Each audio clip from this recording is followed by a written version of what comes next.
On se retrouve aujourd'hui pour le nouveau récap sur les marchés boursiers. Aujourd'hui, on va voir que c'est la Fed qui a généré les différents mouvements de la semaine précédente et qui va générer les différents mouvements qu'on va voir dans les semaines prochaines.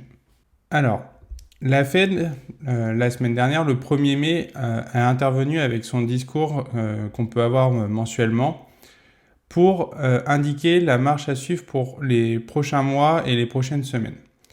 Donc, sans grand changement, la Fed, présidée par Powell, nous a indiqué très peu de choses de nouvelles, ce qui montre qu'elle est toujours data dépendante pour savoir en fait ce qu'elle va faire au niveau de ses taux directeurs. Parce que c'est ce qui attend le marché, c'est de savoir si les taux vont commencer à descendre ou non avant la fin de l'année. Donc le but avec ce discours de la Fed est de pouvoir sonder un petit peu plus précisément ce qu'attend la Fed pour descendre ses taux et savoir quand elle va commencer à les descendre.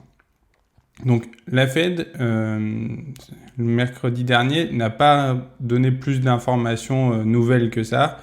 Elle attend toujours que l'inflation descende en dessous des 2%, ce qui n'est toujours pas le cas. Ce qu'il faut voir, c'est que maintenant, Powell et la Fed attendent que le marché de l'emploi montre des signes de faiblesse pour indiquer que l'économie américaine commence réellement à souffrir. Et que c'est à ce moment-là qu'il va falloir qu'ils se posent réellement la question de se dire on va baisser les taux. Donc toute l'information qui est importante maintenant, c'est de regarder le marché de l'emploi et un peu à côté l'inflation, de savoir si on s'approche des 2%, pour imaginer que la Fed descende ses taux avant 2025. Donc le but ici, dans les prochaines semaines, c'est de faire attention aux données que les Américains vont nous transmettre au niveau de leur économie, au niveau de l'emploi chez eux. Et les dernières datas qu'on a pu avoir sur ce sujet montrent que l'emploi américain commence un petit peu à faiblir. C'est ce qui fait que sur le marché, on peut voir ici, sur le screener, qu'on est redevenu en hausse petit à petit sur les différents indices. Et ce qui montre en fait que le marché américain, les investisseurs sont plus confiants et commencent à réinvestir de l'argent dans les marchés actions parce qu'ils pensent que l'économie américaine et donc le marché de l'emploi américain va commencer réellement à faiblir, montre des signes de faiblesse et donc que la Fed va descendre les taux au moins une fois avant la fin de l'année. Les investisseurs sont déjà en train de donner cette information-là au prix et donc le prix a déjà commencé à répercuter cette information-là. Si on veut aller sur les actus qui ont aussi fait bouger les marchés sur cette semaine, c'est la publication d'Apple qui, malgré une faiblesse sur leur vente d'iPhone, qui représente plus de la moitié de leur vente, Apple en fait a progressé de plus de 8% pour une raison principale, c'est Apple a rassuré ses investisseurs en faisant un rachat d'actions. Alors pour expliquer rapidement ce qu'est un rachat d'actions, c'est que l'entreprise Apple va racheter ses propres actions de sa société, ce qui va faire en fait diminuer la quantité d'actions disponibles sur le marché. Donc Apple va racheter des actions de sa propre société et ce qui va faire diminuer l'offre. Et donc moins il y a d'offres et plus le prix va pouvoir augmenter. Donc le rachat d'actions va permettre aux actions Apple de croître et donc de rassurer les investisseurs en disant que Apple est là, qu'ils ont des fonds pour racheter leurs actions et donc rassurer derrière les investisseurs qui peuvent continuer à investir chez eux car l'action a monté là d'un coup de 8% malgré une petite baisse de vente sur l'iPhone.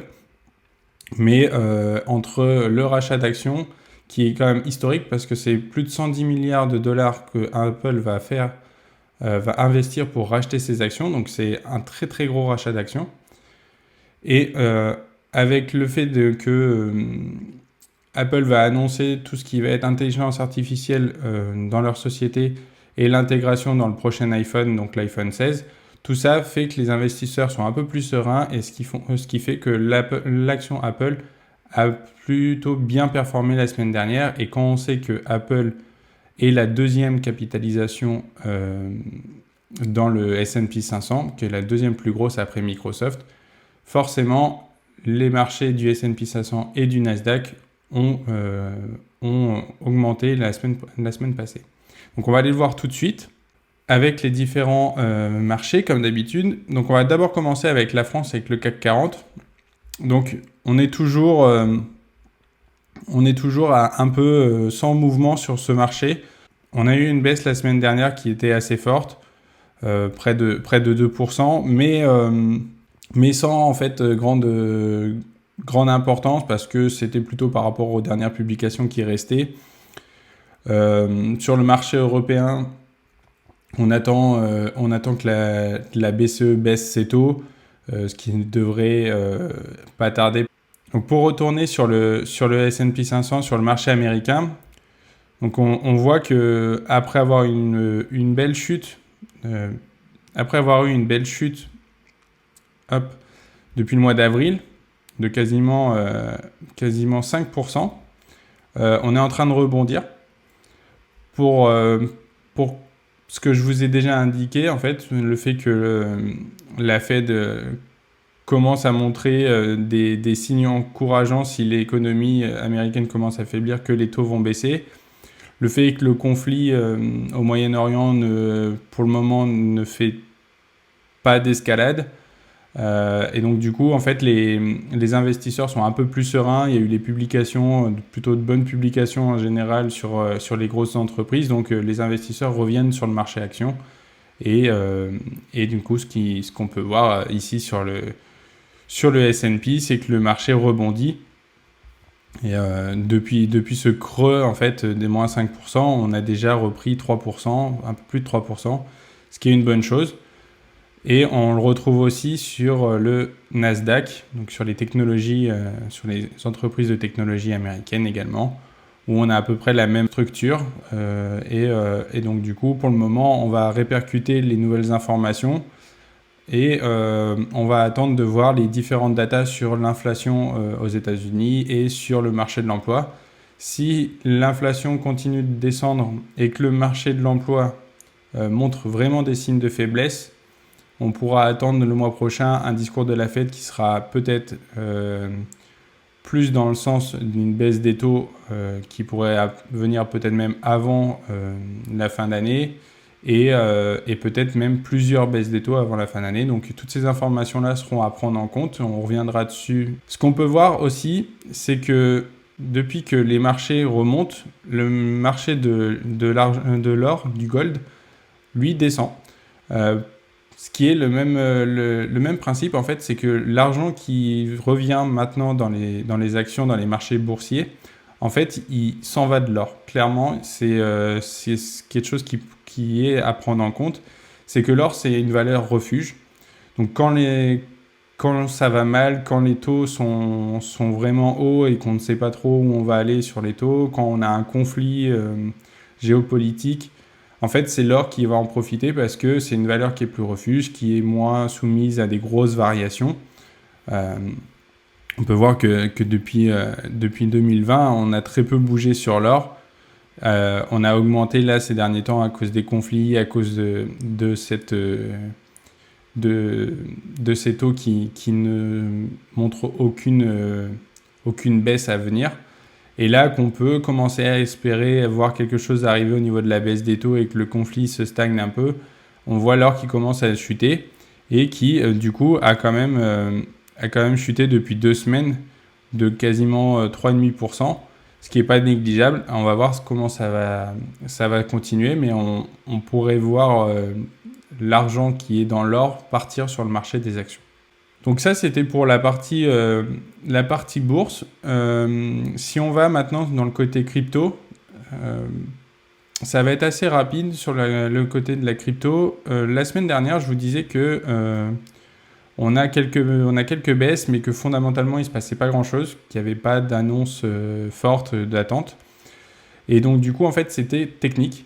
Et on peut voir ici, je vous ai tracé avec le petit encadré vert, petit rectangle vert, en fait, une zone qui est importante pour le Bitcoin. Et que, en fait, c'est une zone où il y a beaucoup de prises de bénéfices ou de nouvelles créations d'ordre, donc de nouveaux achats de Bitcoin. Et donc, en fait, c'est une zone qui est importante. Et on peut voir, en fait, que la semaine dernière, tac, avec cette grande mèche, comme on l'appelle, ce grand trait vert là, on est venu plutôt rejeter, en fait, cette zone rectangle, cette zone verte, et qu'on n'est pas reparti à la hausse, mais qu'on est venu vraiment rejeter. Donc ça veut dire que ce qu'il va falloir surveiller sur le Bitcoin dans les prochaines semaines, c'est de savoir si on reste vraiment au-dessus de cette zone ou si on vient chercher plus bas autour des 52 000. C'est ça qui va être important à suivre, c'est toujours de la technique sur le Bitcoin, sur le marché crypto en général. Et si on va voir au niveau de l'Ethereum, c'est à peu près la même chose, sauf qu'on n'a toujours pas fait de nouveau plus haut. Mais on est toujours sur une belle zone de conflit à l'heure actuelle sur l'Ethereum. Et même chose, on a fait une mèche de rejet. Donc tant qu'on ne vient pas vraiment plus bas, vers les $2500, il ne se passera pas grand-chose. Donc sur le marché crypto, sur l'ensemble, il faut rester attentif et pas aller s'enflammer dessus pour le moment.